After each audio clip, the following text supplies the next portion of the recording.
Buenas noches, bienvenidos a la Cátedra Lorencita Villegas. El día de hoy, nuestro residente de cirugía pediátrica, Esteban Hernández, nos va a presentar anomalías congénitas del páncreas, un enfoque radiológico. Su tutor es el doctor Víctor Ortega. Esperamos que les guste mucho.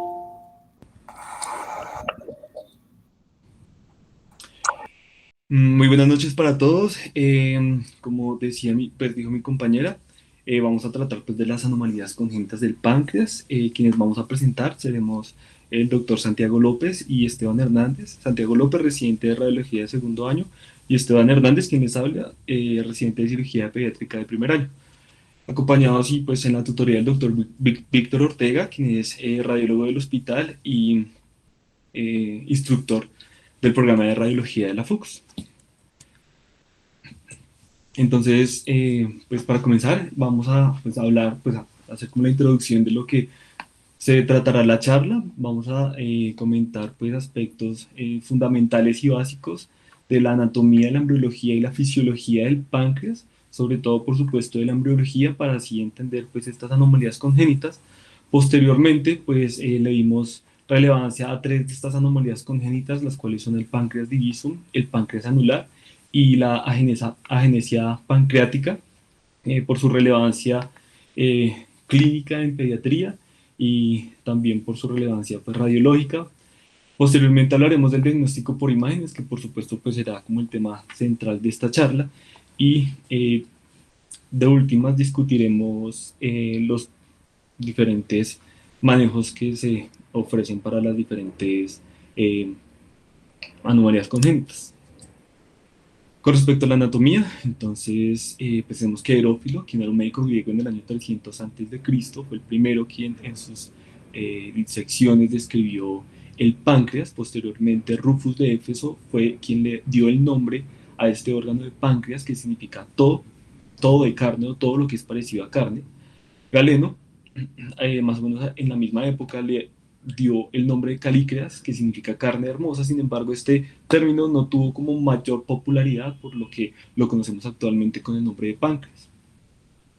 Posteriormente fue Vesalius quien describió que la función de este órgano era ser como una almohada donde iba a reposar el estómago.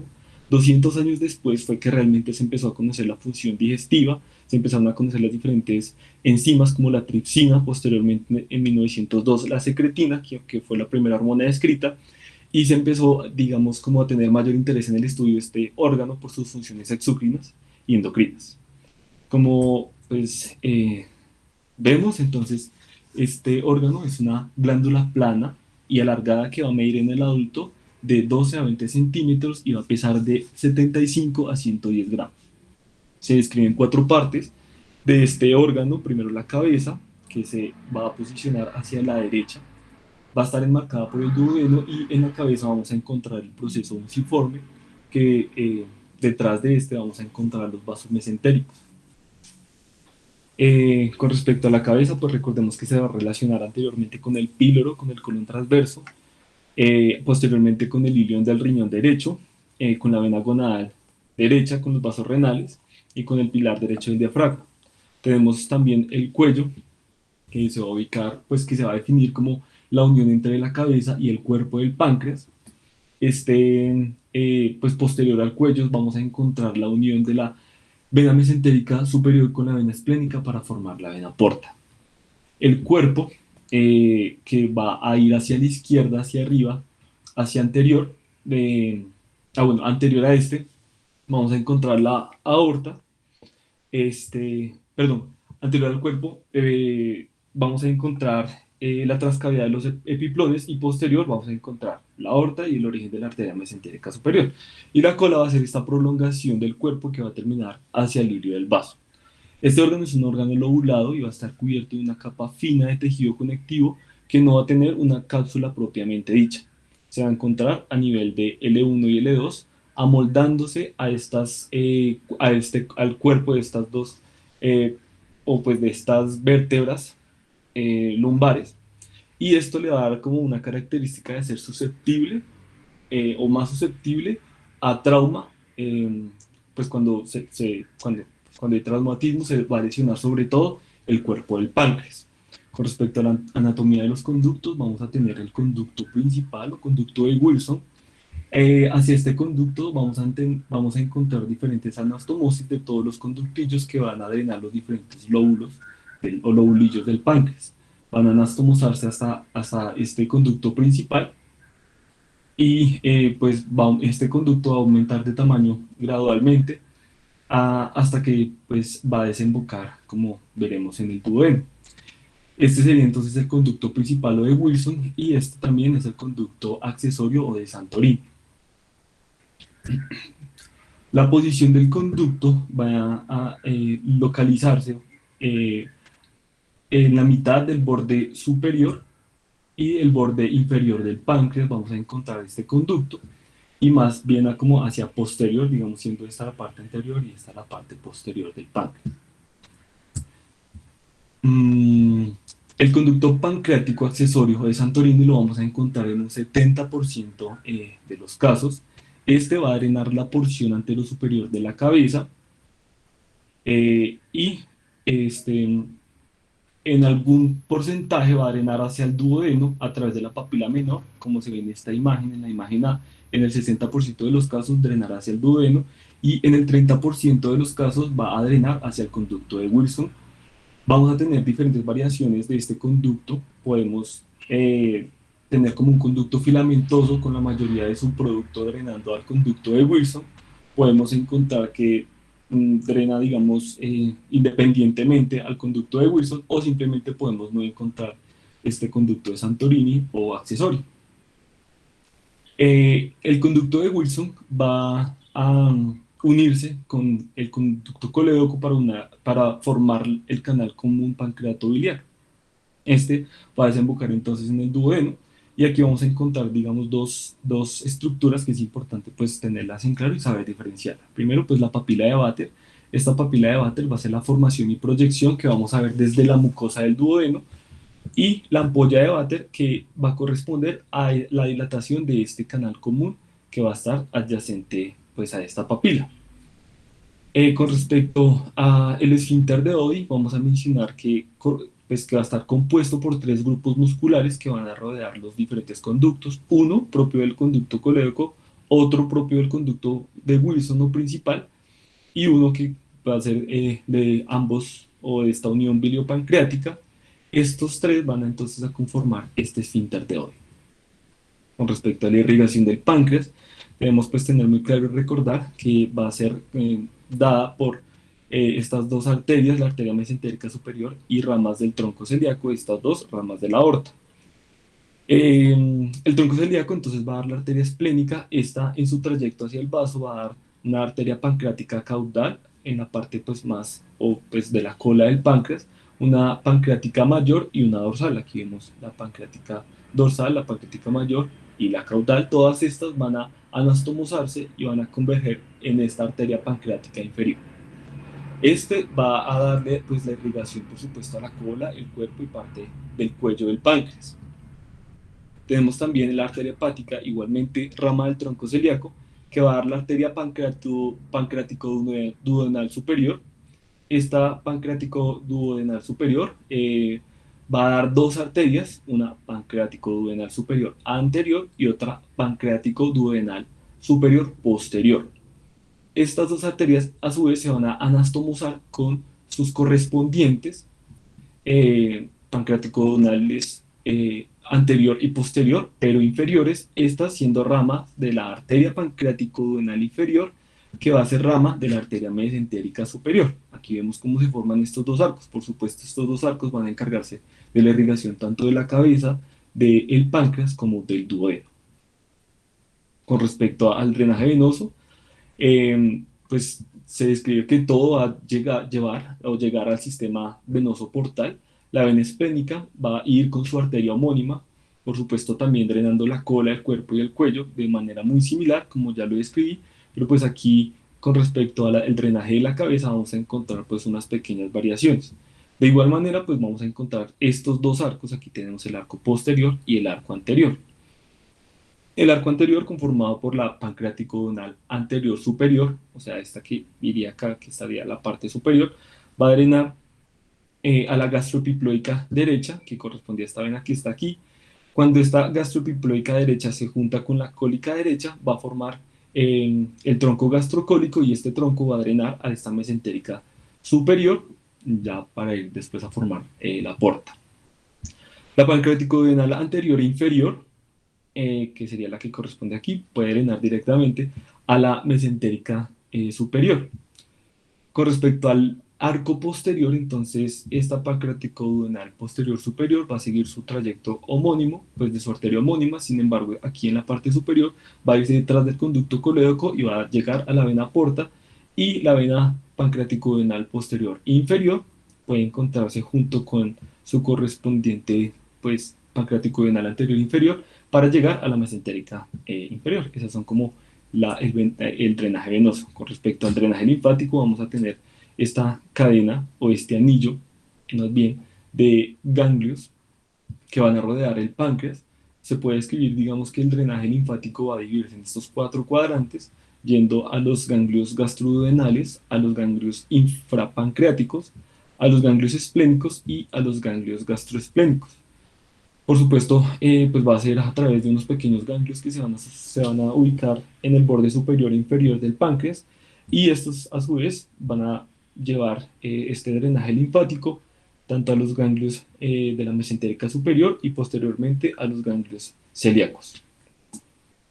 Aquí tenemos, pues, les traía un video de la anatomía imagenológica, de pronto para que nos empecemos a ubicar con lo que nos compete. Aquí tenemos, pues, por supuesto, el hígado con su lóbulo derecho y lóbulo izquierdo. Aquí tenemos el vaso, el fundus gástrico. Aquí podemos empezar a ver los dos riñones, la corteza renal del riñón derecho, el riñón izquierdo por este lado.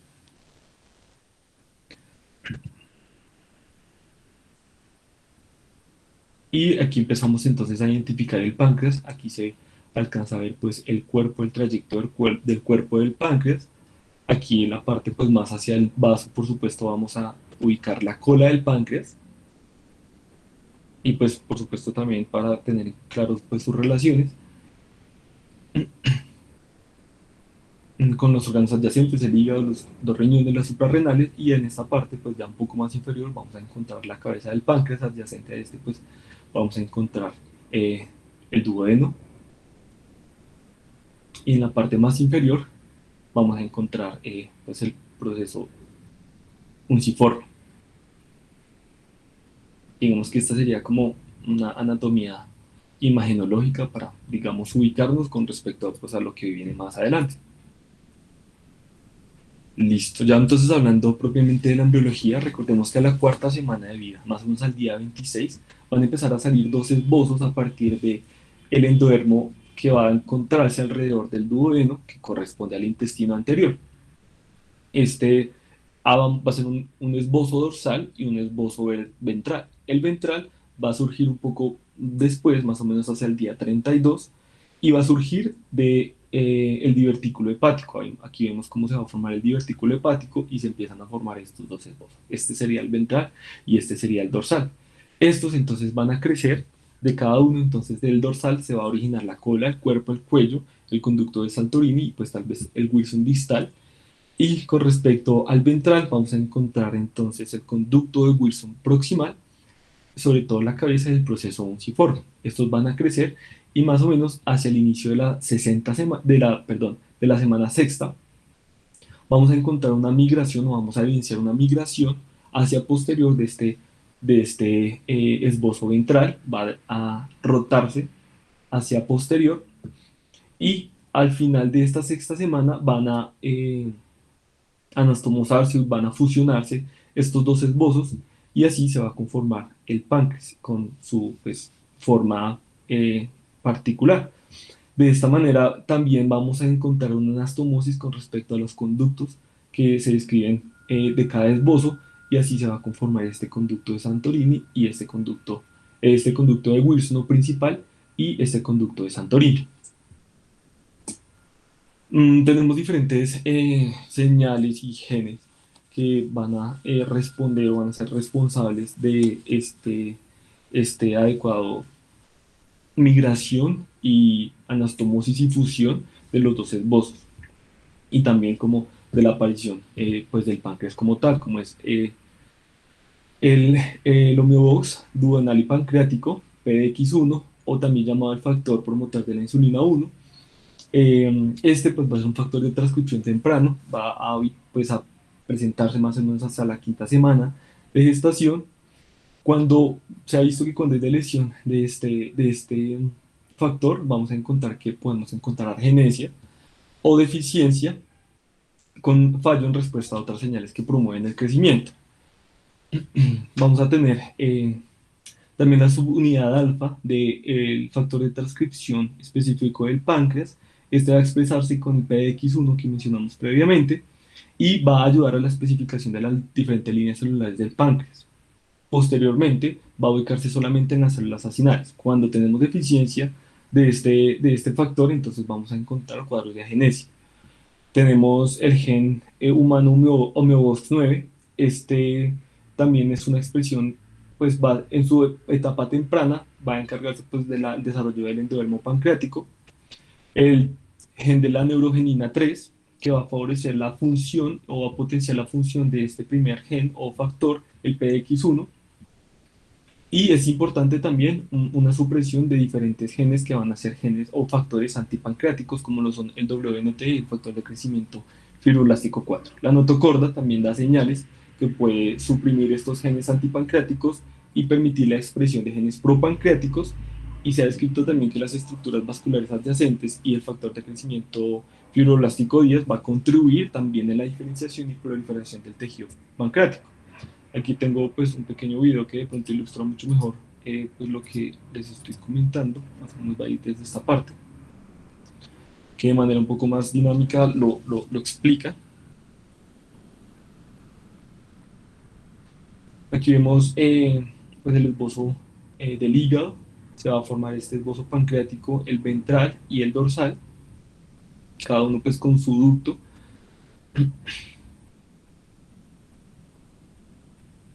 En el corte axial vemos como el esbozo ventral va a migrar y va a girar junto con los movimientos del intestino. Recordemos que el estómago en este punto también tiene un cambio conformacional en su eje, que va a favorecer esta posición del duodeno y el giro. Y una vez se encuentran los dos esbozos del páncreas, van a tener pues esta fusión, fusionándose y anastomosándose sobre todo estos conductos pancreáticos.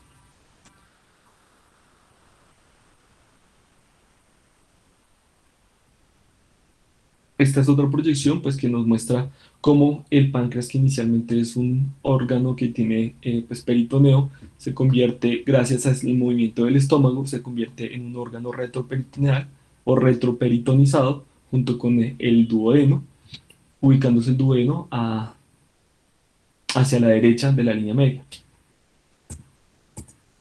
Entonces, con respecto a la fisiología, recordemos entonces que tiene una función tanto endocrina como exocrina.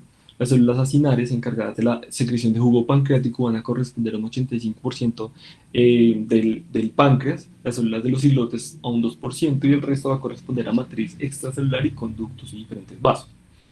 El páncreas exocrino va a proveer las enzimas para la digestión. Dentro de estas podemos mencionar aquí el quimiotripsinógeno, la proelastasa, el tripsinógeno, la carboxipeptidasa.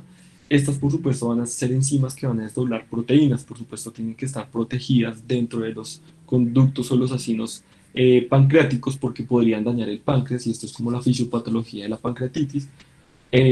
Van a estar entonces encerrados en gránulos decimógeno intracelulares en formas inactivas. Estas van a ser como dos cosas que van a proteger el páncreas de que estas enzimas se activen dentro del páncreas. Asimismo, otro mecanismo de protección va a ser un inhibidor intrapancreático de la tripsina, que va a ser codificado por el gen SPINK1. Como vamos a ver un poco más adelante, este puede ser como uno de los que expliquen la fisiopatología de el páncreas, pues asociado con el páncreas diviso, como le explicaré más adelante. Pero por supuesto, cuando hay una alteración de este gen, vamos a tener una predisposición a pancreatitis. Eh, Después de que llega la secretina, la colicistoquinina, y a veces los estímulos del vago van a favorecer la excreción de estas formas no activas de estas enzimas, se va a secretar lipasa y amilasa directamente en su forma activa. Se secretan entonces en el jugo pancreático, la enterocinasa se va a producir en la mucosa del duodeno, va a catalizar el tripsinógeno a tripsina, y la tripsina va a servir como también eh, va a favorecer pues, que se catalicen diferentes formas inactivas para volverse en sus formas activas y poder así llevar a cabo la digestión y la desnaturalización de las proteínas que encontramos en la dieta. Diariamente vamos a producir más o menos 1500 mililitros de jugo pancreático que te caracteriza alcalina, y pues también es importante pues recordar las fases y la regulación de la secreción pancreática. Por supuesto, la primera fase, fase cefálica, va a ser dada por el nervio vago. El estímulo va a ser oler, va a ser ver, oler y probar la comida. Esta va a favorecer que el nervio libere acetilcolina y va a producir una secreción acinar más o menos de un 20-25% de la secreción diaria. Por Consecuentemente, la fase gástrica, favorecida pues, por el reflejo vasovagal, el estímulo va a ser la distensión gástrica, va a producir un 10% de la secreción de jugo gástrico. Y por último, y más importante, la fase intestinal, que va a ser mediada por la secretina y la colecistoquinina, que va a estimular la mayor parte, un 65 al 70% de la secreción total. Recordemos también entonces en esta parte de la fisiopatología que es la colecistoquinina, que va a inducir la relajación de este esfínter de Oddi que explicamos previamente. Ya teniendo pues un poco más claro las bases anatómicas, embriológicas y fisiológicas del páncreas, entonces ya podemos de pronto entender un poco mejor estas diferentes pues, anomalías. Primero, el páncreas diviso va a consistir en una falla de fusión de los conductos ventral y dorsal. Va a ser más común, va a ser la más común de las variantes anatómicas, y vamos a encontrarlo con una incidencia en la población, una prevalencia, perdón, en la población del 4 al 14% de la población general. Vamos a encontrar tres tipos, que aquí están pues las imágenes. El tipo clásico, en la que hay un fallo total en la fusión. Entonces aquí vemos que este conducto del esbozo ventral no se fusiona con este del esbozo dorsal. Entonces, mm, no hay una fusión entonces o una anastomosis de estos dos conductos, entonces este va a ser independiente. El tipo 2, que el drenaje dorsal va a ser dominante porque no va a haber un conducto de Wilson o un conducto ventral, entonces solo tenemos este conducto de Santorini que va a corresponder pues a todo este que se ve en la imagen. Y el tipo 3, que va a ser una división incompleta con una pequeña rama comunicante. Entonces aquí sí tenemos el conducto pues, de Wilson en la cabeza del páncreas, del esbozo ventral embriológicamente pues, hablando, y no vamos a encontrar una adecuada comunicación, entonces no se va a favorecer el adecuado paso de los jugos pancreáticos y va a drenar todo a través de este conducto de Santorini. La fisiopatología entonces va a aumentar la presión intraductal, porque este conducto, pues, si este conducto de Santorini no tiene el calibre suficiente, entonces se va a empezar a acumular jugo gástrico, aumenta la presión intraductal, y esto va a generar pancreatitis recurrente o también cuadros de pancreatitis crónica. Sin embargo, pues en la literatura, si uno lee, pues va a encontrar diferentes datos y artículos que hablan de que este no es una causa principal de pancreatitis crónica, ni pancreatitis aguda recurrente, ni dolor abdominal. Eh, en los diferentes estudios no tienen como una muestra suficiente para poder decir sí o no, y los resultados son muy variados. Para eso entonces encontré este artículo eh, en el que se publicó en el 2018, en el que se toman pacientes menores de 19 años desde septiembre del 2012 hasta agosto del 2017. En total fueron 359 pacientes que tenían cuadros de pancreatitis aguda recurrente y pancreatitis crónica, y se determinó entonces de estos 359 cuántos tenían este antecedente de pancreatitis y cuántos no.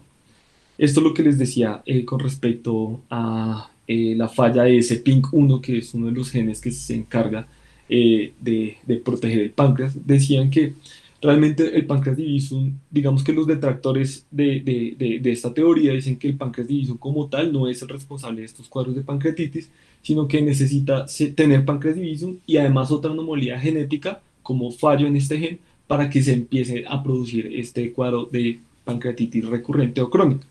Sin embargo, lo que les decía en este estudio, encontraron que de estos 359 niños que tenían estos cuadros de pancreatitis, 52 tenían páncreas divisum, y pues la conclusión fue que más o menos, pues, o sea, que más o menos va a tener una diferencia con respecto a la población general, un mayor riesgo de aproximadamente el 7%, y que realmente sí se va a relacionar el páncreas divisum sin ninguna otra anomalía genética asociada para tener un riesgo mayor de presentar pancreatitis aguda recurrente o pancreatitis crónica y cuadros de dolor abdominal. Con respecto al páncreas anular, vamos a encontrar que se define como la presencia de tejido pancreático que va a rodear al duodeno formando un aro alrededor del duodeno y predisponiéndolo a estenosis. Una incidencia estimada de 1 a 3 en 20.000 casos según diferentes autopsias. Aquí vamos a encontrar diferentes teorías, como también vamos a desarrollar también un poco más adelante.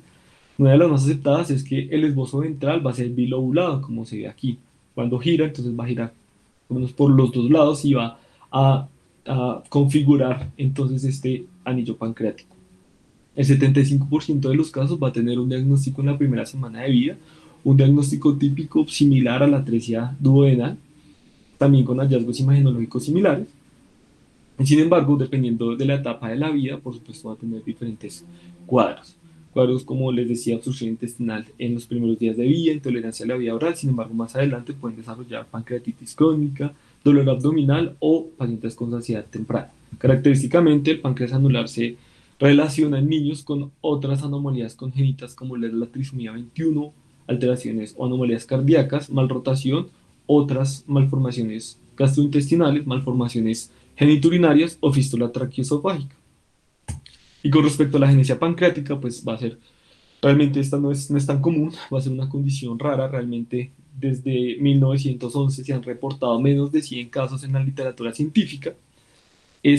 Aquí pues va a tomar relevancia lo que les explicaba al principio con la embriología, se le atribuyen a estos genes PDX1, PTF, pues la subunidad alfa del PTF1 y GATA6, son genes que se les atribuye responsables de que cuando estos faltan se va a presentar esta agenesia pancreática. Realmente vamos a encontrar dos tipos de agenesia pancreática, una completa y otra parcial. La completa se describe que realmente es incompatible con la vida, usualmente pues es incompatible por cuadros severos de diabetes, con mala absorción, retardo importante en el crecimiento por falta de insulina durante el periodo fetal, y la parcial, esta va a ser asociada a poliesplenia, anomalías gastrointestinales tipo malrotación intestinal o heterotaxia. Cuando pues vamos a tener diferentes abordajes de manejo, como veremos más adelante, en diabetes tipo 1 y pues con insulina por supuesto, insuficiencia del páncreas con suplementación enzimática. La clínica también es muy variada. Bueno, pues aquí tenía esta imagen explicando que pues va a faltar cuando tenemos esta agenesia parcial, va a faltar entonces o no se va a desarrollar adecuadamente este páncreas dorsal, el, el intestino pues realiza su giro como debe realizarlo, ubicándose nada más el páncreas ventral y teniendo este cuadro un páncreas corto o una agenesia parcial o agenesia del páncreas dorsal. También se describe, como también veremos más adelante, que hay encontrado una posible asociación con adenocarcinoma. Como les decía, la clínica puede ser muy variada, desde cuadros de diabetes, insuficiencia enzimática pancreática, esteatorrea, pérdida de peso, ictericia, dolor abdominal, cuadros de pancreatitis aguda, cuadros de obstrucción intestinal y cuadros de obstrucción de la vía biliar. Sin embargo, pues como no se han reportado tantos casos, digamos que no es tan factible poder establecer una relación significativa. Sin embargo, dentro de los casos que han reportado, pues se han descrito pues estos hallazgos en la clínica.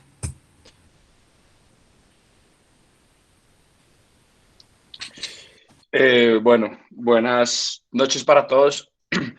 Yo soy Santiago y soy el residente de radiología. Esteban, no sé si tú cambias o yo cambio o qué, o me das control o qué. Sí, listo, ya quito. O no, tú cambias, no, o sea, no, no, no. Bueno, Listo, yo lo quito para que tú bueno, lo presentes. bueno. Un segundo, qué pena.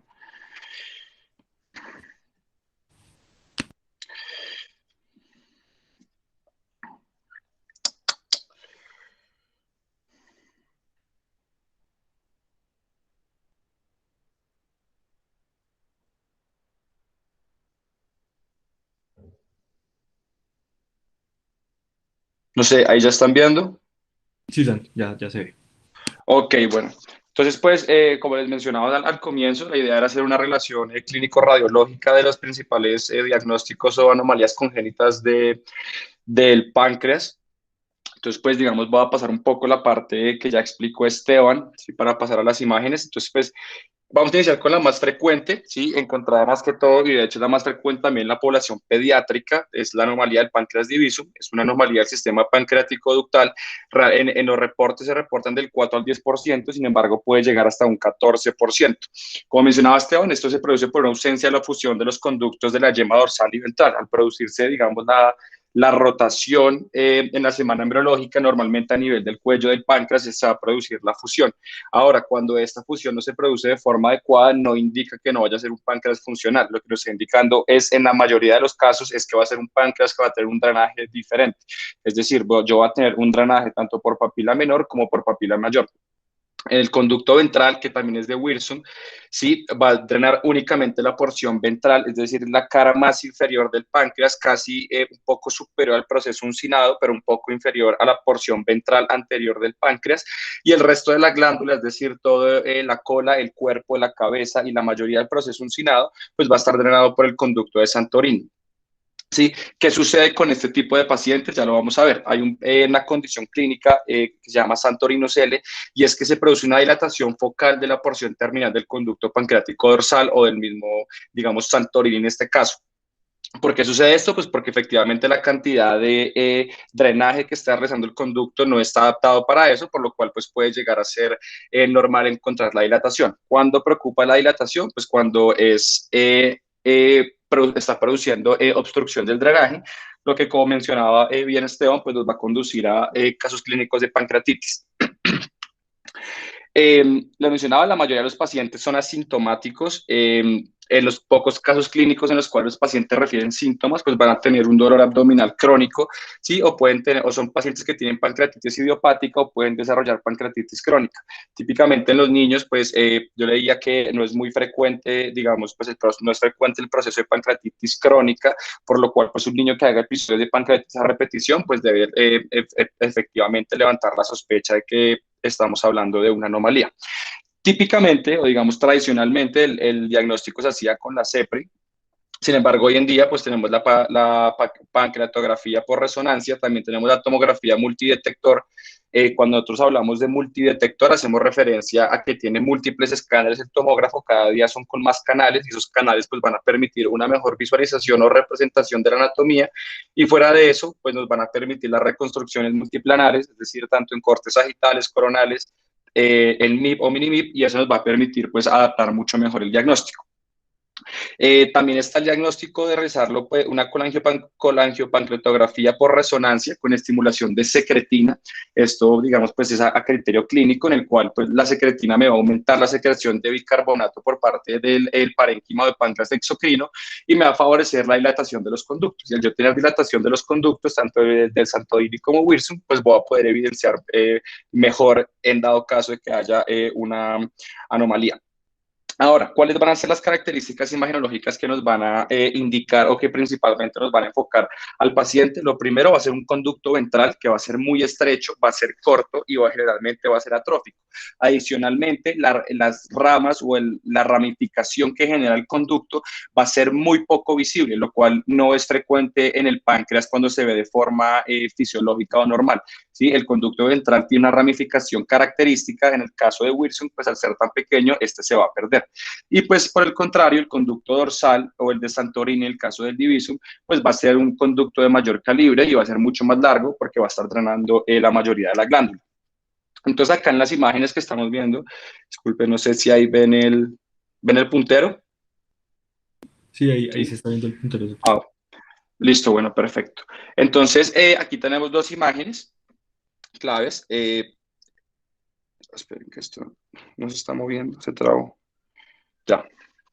Bueno, en la primera vemos es un páncreas diviso con una colangiopancreatografía por resonancia, ¿sí? Que va a mostrar el drenaje del páncreas a través del conducto de Santorini, ¿sí? ¿Qué es lo que toca tener en cuenta acá? Al ser digamos, una imagen bajo resonancia, estamos haciendo supresión del tejido pancreático, no lo estamos viendo. En esta flecha, en la punta de flecha, lo que estamos viendo es el conducto de Wirsum. Como pueden ver, no tiene ninguna comunicación con el conducto, perdón, sí, el conducto de Wirsum, que no tiene ninguna comunicación con el pancreático principal, ¿sí? ¿Qué sucede? Como pueden ver acá, pues efectivamente únicamente se ve una pequeña ramificación hacia los lados, ¿sí? Y vemos cómo está llegando a la papila mayor. Sí, ahora, en este caso, si vemos un conducto de Wilson perdón, de Santorini o pancreático principal, en el cual vemos un recorrido mucho más largo, ¿sí? Y está agregando la papila menor. ¿Sí? Eso es muy característico. Ahora, la realización de este tipo de estudios, pues en niños, eso adicionalmente depende de la clínica y de lo que tanto el cirujano pediatra como el pediatra definan. ¿Sí? En dado caso de que lo hagamos por tomografía, ¿sí? Lo que vamos a encontrar es este tipo de imagen. ¿Qué sucede? Cuando nosotros administramos medios de contraste en la tomografía, nosotros esperamos siempre un realce homogéneo del páncreas y muy pocas veces, de hecho casi nulas, esperamos ver los conductos pancreáticos. Por lo general, en radiología, cuando nosotros vemos dilatación de algún tipo de conducto, nos está indicando principalmente una patología. Ahora, lo que estamos viendo en esta imagen acá, que nos está apuntando con la flecha, es efectivamente una dilatación del conducto de Santorini, lo cual no es normal. ¿Sí? No es normal en el caso de este paciente. Sin embargo, vemos que hay un realce homogéneo de toda la glándula pancreática, pero sí vemos un conducto dilatado que está llegando a la papila menor. Eso nos indica, digamos, o ante la sospecha del caso clínico, pues que el paciente puede tener una anomalía. En este caso se trata de un páncreas diviso. Aquí estamos viendo nuevamente otra imagen. Esta es una cepra también de un páncreas diviso. Esto era de una mujer de 26 años. Ella consultó por un cuadro clínico de dolor abdominal, sí, crónico, nunca se la había diagnosticado, la paciente no presentaba síntomas relacionados con diabetes, únicamente era el dolor crónico. Al realizarle el estudio, sí, a la paciente, pues efectivamente lo que nos está mostrando las flechas, estamos viendo un conducto pancreático muy largo, muy largo, y no le vemos ningún tipo de conducto accesorio, es decir, no vemos un conducto de Santorini, pierde su ramificación, en este caso es un conducto atrófico también. Entonces, pues es muy característico también en este tipo de imágenes, pues ver la longitud de este. Adicionalmente, en este tipo de imágenes en la CEPRE, no es normal ver este grado de dilatación del conducto pancreático principal. ¿Sí? Siempre que se logre evidenciar de esta forma y más en todo su trayecto, pues es un poco indicativo de que hay una patología eh, de base. Ahora, en esta imagen B, ¿sí? Vemos cómo se maneja el conducto de Wilson y cómo tiene una ramificación muy corta, ¿sí? Esto tampoco es esperado. Vemos un conducto que es muy pequeño, que efectivamente está llegando al duodeno, a la papila mayor, pero no esperamos verlo, pues digamos, uno esperaría ver la comunicación primero con el conducto principal, eso es clave, y lo segundo que uno espera ver es una mayor arborificación, así se podría decir, o ramificación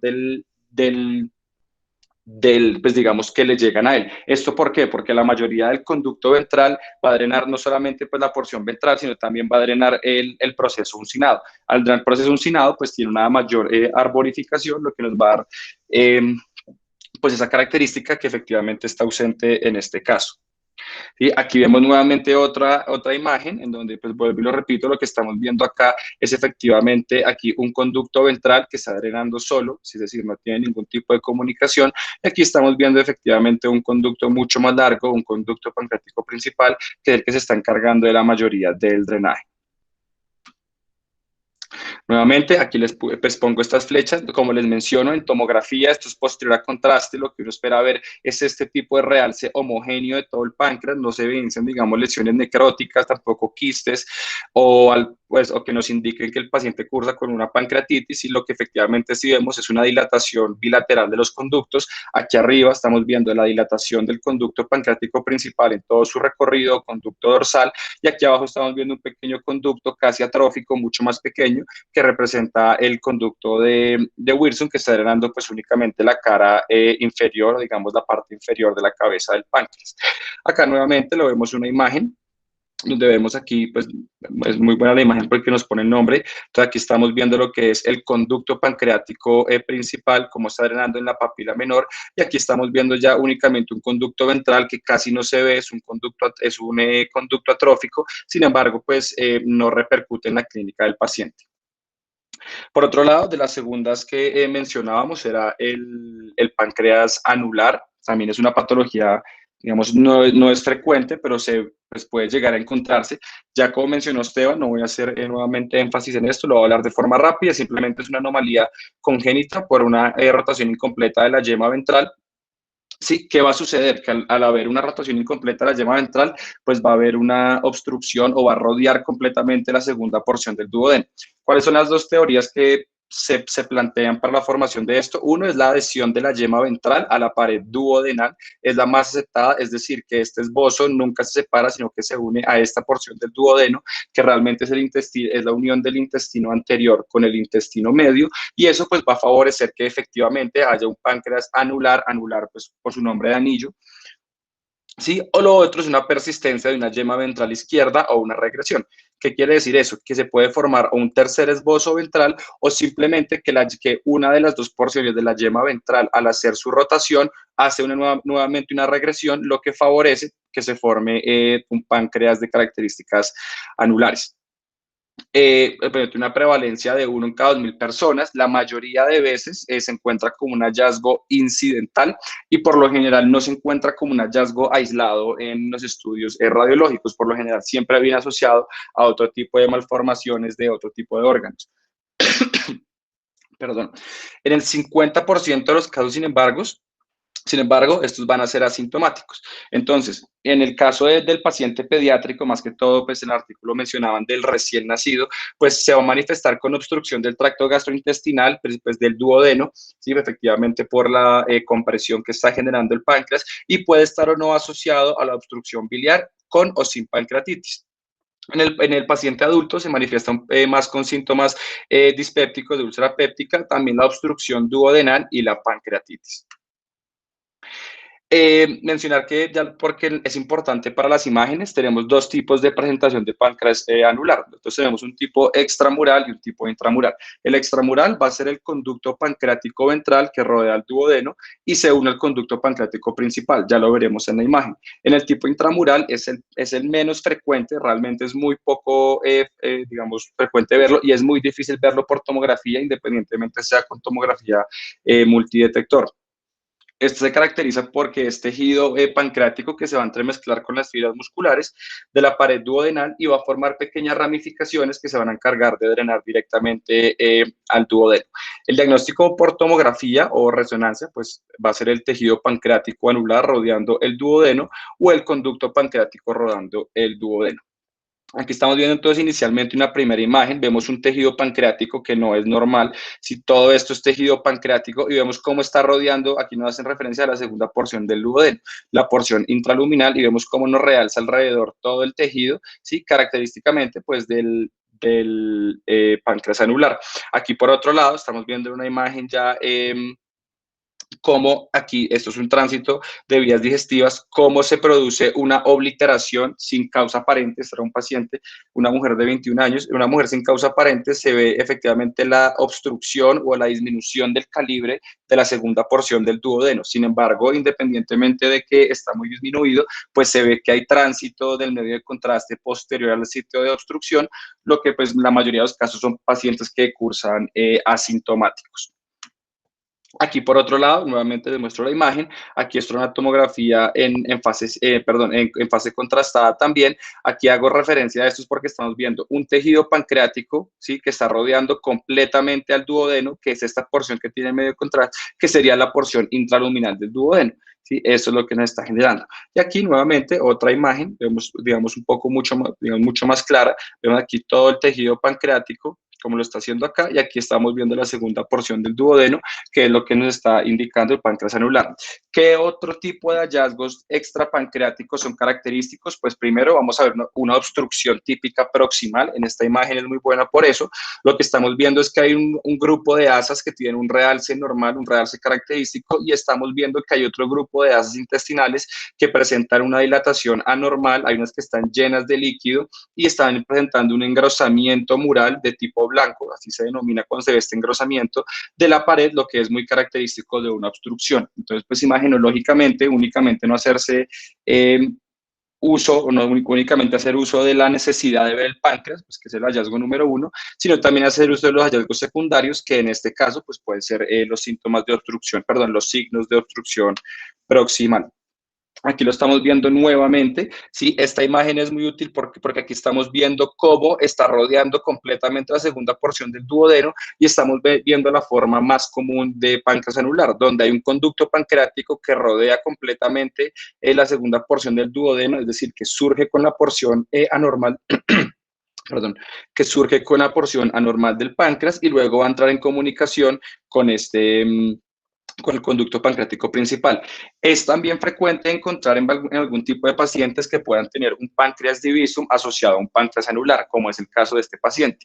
Como ustedes pueden ver, vemos como les mencionaba previamente, vemos un conducto pancreático principal que está dilatado, que está recogiendo casi la mayoría del drenaje del páncreas, y un conducto ventral que está aislado, que nos indica adicionalmente un páncreas divisum. En la imagen de la derecha, pues que está azul, es una reconstrucción coronal, y para verlo acá, digamos, como de todo el tejido pancreático, todo esto es duodeno, y como todo el tejido pancreático me está rodeando la segunda porción del duodeno. Aquí nuevamente estamos viendo una imagen, eso también lo pongo porque en resonancia también se puede ver, en resonancia uno puede llegar a hacer utilizar secuencias de supresión de grasa o de tejido, ¿sí? Principalmente de grasa, para ver mejor las estructuras. Aquí estamos viendo efectivamente un páncreas que está rodeando la segunda porción del duodeno, y aquí vemos cómo el conducto que está rodeando, que sale de la porción anormal del páncreas, lo está rodeando. ¿Sí? Aquí nuevamente, esto es una imagen de una reconstrucción. Este tejido que vemos acá como granular representa el duodeno, y aquí vemos cómo este conducto de acá, que estoy señalando con el cursor, está rodeando completamente la segunda porción y continúa el recorrido normal del páncreas, o la posición anatómica normal. Cerca, pues digamos, hay otro concepto que es el páncreas ectópico, ¿sí? Esto ocurre en el 0.6 al 13.7% de la población. La localización frecuente va a ser estómago, duodeno, yeyuno y el divertículo de Meckel. Lo importante de mencionar acá es que siempre va a ser, la mayoría de veces va a ser en estructuras del tracto gastrointestinal, y siempre o casi siempre va a ser localizado en la submucosa, aproximadamente al 60 al 80% de los casos. El tejido ectópico por lo general es pequeño, de 0.5 a 2 centímetros, raro es de 5 centímetros, la localización va a ser la submucosa. En raras ocasiones puede ser no de forma, digamos, congénita, pues de una anomalía congénita, sino por neoplasia desarrollada a partir de algún tipo de célula pancreática. Frecuentemente vamos a encontrar adenocarcinoma o tumores endocrinos, o también puede ocurrir un páncreas ectópico, y es aún más raro en pacientes que sufren pancreatitis o un proceso inflamatorio, que sufren estriación de la grasa. El término estriación ya no se utiliza, pero estriación quiere hacer referencia como al proceso inflamatorio que está sufriendo el tejido o la grasa alrededor de la zona que está afectada. Y en los casos de pancreatitis, pues este tejido puede verse comprometido con páncreas ectópico y pues manifestarse con esta enfermedad. En este caso estamos viendo el caso, ¿sí?, de un paciente acá que tiene un tejido pancreático pues que no corresponde a la situación anatómica o a la localización anatómica que uno esperaría. Este es el mismo paciente, yo sé que la imagen no se ve, digamos, de mejores características, sí, pero aquí estamos viendo en el antro gástrico cómo efectivamente hay una región o una zona que no corresponde o no realza o no llena de líquido. Perdón, no es que no realce, es que no cumple con las características de llenarse de líquido, tener niveles hidroaéreos como lo hace normalmente el estómago, pues que es muy característico en los pacientes que sospecha ectopia del tejido pancreático. Por último, tenemos la agenesia o la hipoplasia, que como ya mencionaba Esteban, pues es extremadamente rara. La agenesia es incompatible con la vida. Por lo general se asocia también con agenesia de la vesícula biliar, con poliesplenia y con el retraso del crecimiento fetal. En cuanto a la etiología, pues va a ser una mutación de la proteína IPF1. Y en cuanto a la hipoplasia, o también la llaman agenesia parcial, puede ser por las dos causas, ¿sí? O porque yo tenga una ausencia de la yema ventral o porque tenga simplemente una ausencia de la yema dorsal. Lo más frecuente y lo que generalmente va a ocurrir va a ser una ausencia de la yema dorsal, se va a ver un páncreas corto, ¿sí? Digamos, pues porque efectivamente nunca hubo una fusión, se describe radiológicamente como truncado o en forma de cono, ya que la porción que va a desarrollar el páncreas dorsal pues va a ser la porción de la cola, del cuerpo y la cabeza. Al yo tener ausencia de esto, típicamente únicamente voy a ver la porción ventral desarrollada por la yema ventral, lo que pues me va a dar este tipo de característica o así se describe. Los hallazgos pueden ser solitarios, también asociados pues a otras alteraciones de otros órganos extrapancreáticos. Sí, también se ha reportado hipoplasia únicamente del proceso uncinado, sin embargo, pues no mencionan mucho de eso. En cuanto a los síntomas, pues son pacientes con dolor abdominal, pancreatitis y diabetes mellitus, y siempre en estos pacientes es importante descartar carcinoma pancreático, ya que tiene una incidencia, pues una tasa de desarrollar cáncer del 9% mayor a la población general frente a este tipo de malformaciones. En los hallazgos por imágenes, pues va a haber una cabeza corta y redonda adyacente al duodeno y ausencia de cuello, cuerpo y cola, efectivamente, sí, cuando hay ausencia de la yema dorsal. Esto aquí lo voy a mostrar. Entonces acá pues efectivamente estamos viendo un tejido pancreático que no cumple las características. Esto es una imagen en corte axial donde estamos viendo únicamente una porción, en este caso representa la porción ventral desarrollada por la yema dorsal frente a la ausencia de todo el resto del tejido pancreático. ¿Sí? Y lo mismo está ocurriendo acá. En este caso sí estamos viendo el desarrollo de una mayor cantidad de tejido pancreático, pero la vemos que tiene una disposición anatómica que no es normal. ¿Sí? Esto también favorece a los pacientes al desarrollo de úlceras o de hernias internas, que pues también puede ser una manifestación clínica frecuente que ocurre en estos pacientes. Entonces, digamos, esas son las malformaciones principales. No sé si hay dudas. Listo. Pues si quieres, voy a continuar con la última parte. Em, Gracias.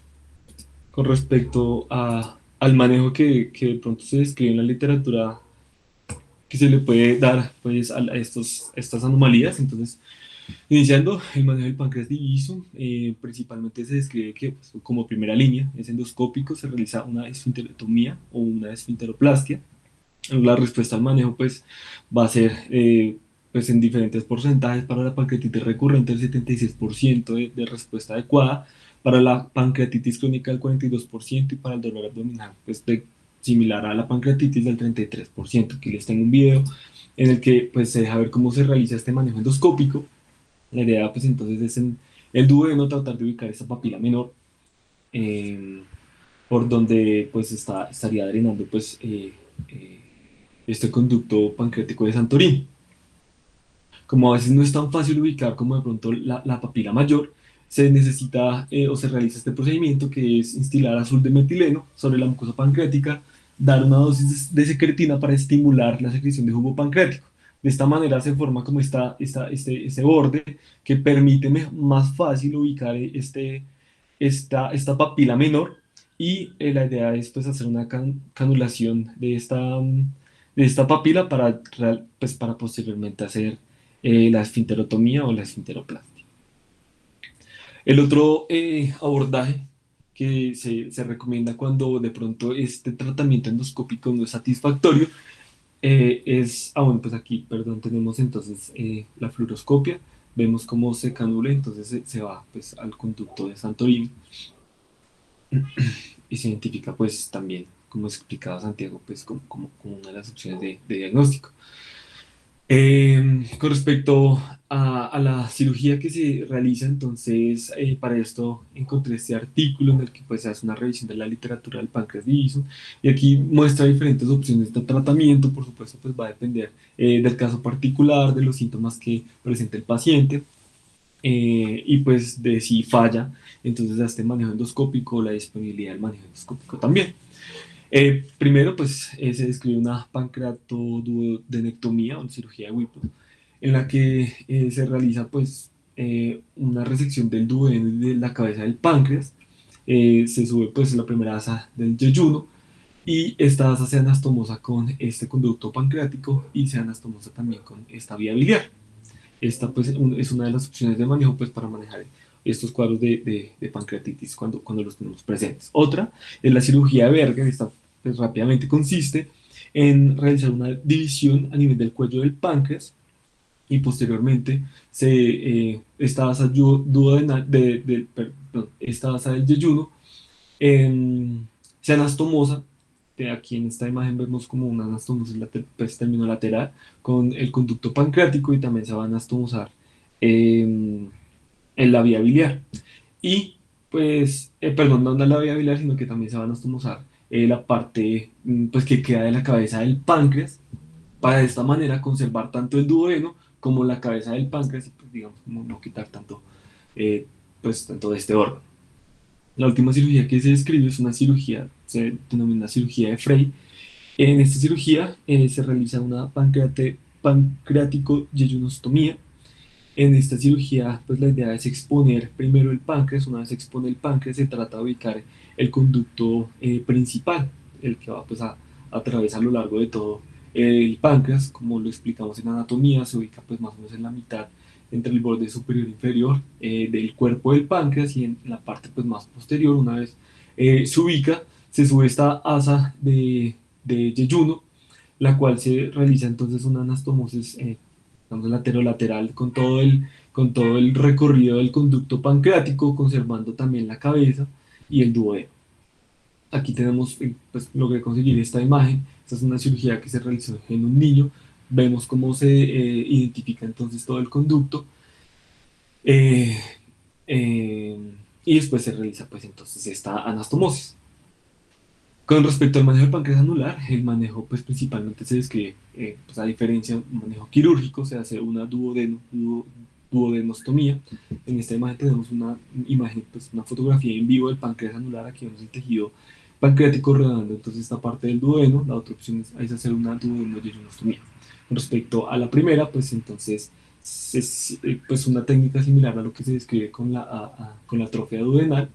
Se realiza pues una incisión a nivel pues proximal y distal al sitio de la lesión y después se realiza como esta anastomosis, evitando entonces esta área pues que está en la que encontramos la lesión. Y encontré esta otra cirugía de un páncreas anular donde hacen una duodenoyeyunostomía. Entonces aquí vemos pues es una cirugía endoscópica donde primero pues se identifica entonces eh, el duodeno, obviamente pues la primera porción del duodeno dilatada, la tercera y cuarta porción totalmente colapsadas. Ahí se empieza a disecar hasta poder encontrar pues dónde está la lesión. Aquí entonces se va a identificar este tejido pancreático rodeando entonces esta parte del duodeno y fue generando esta estenosis a este nivel. Posteriormente pues se identifica el asa del yeyuno.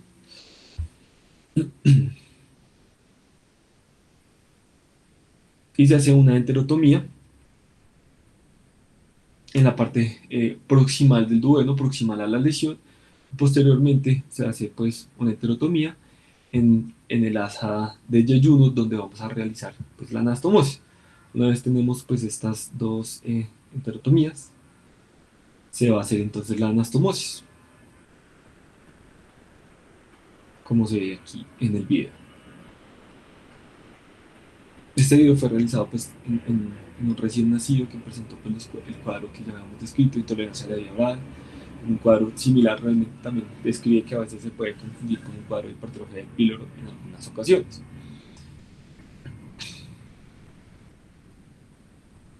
Aquí pues ellos recomiendan la inserción pues, de una sonda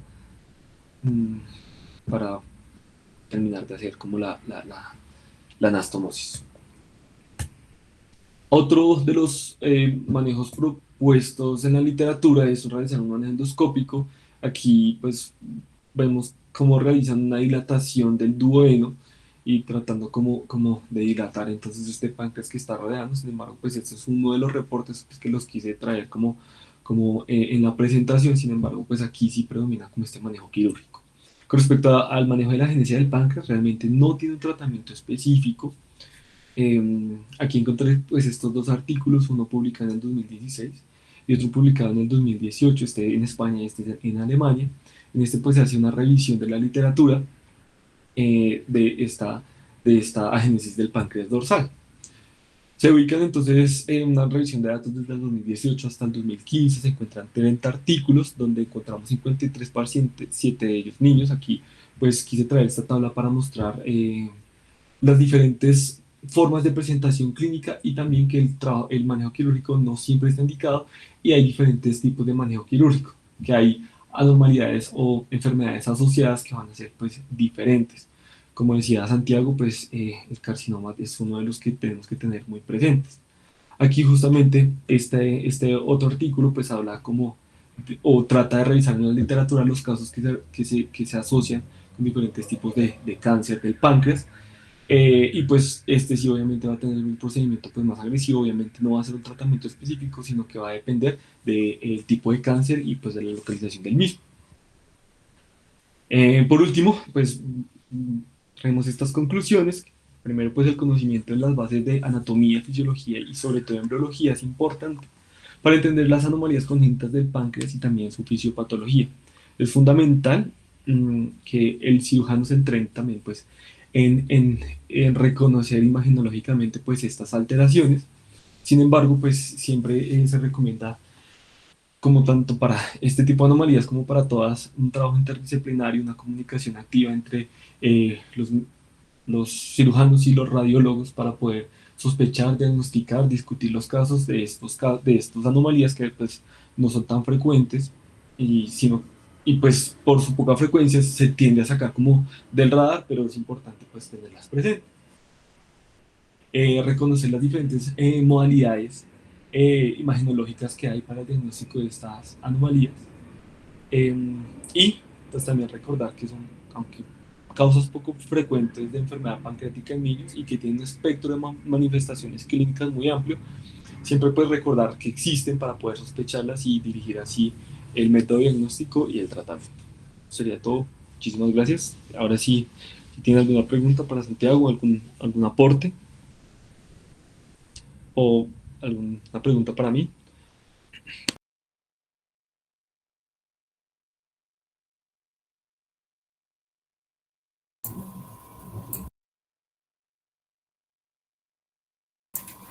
Buenas noches, yo soy Víctor Ortega. Pues personalmente me parece que hicieron una muy buena presentación, muy ordenada.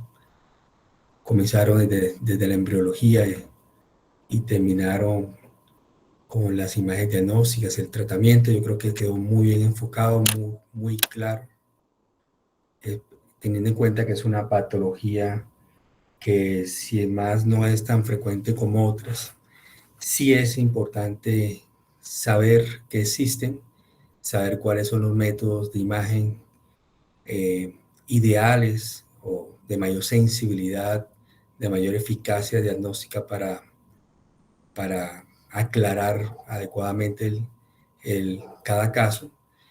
Y, y pienso que lo abordaron muy bien.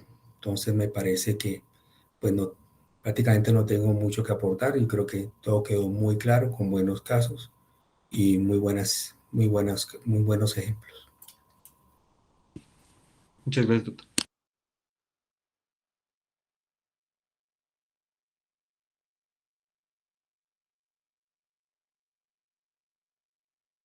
Muchas gracias, doctor. Muchas gracias a Esteban y a Santiago. Si hay alguien que tenga alguna pregunta.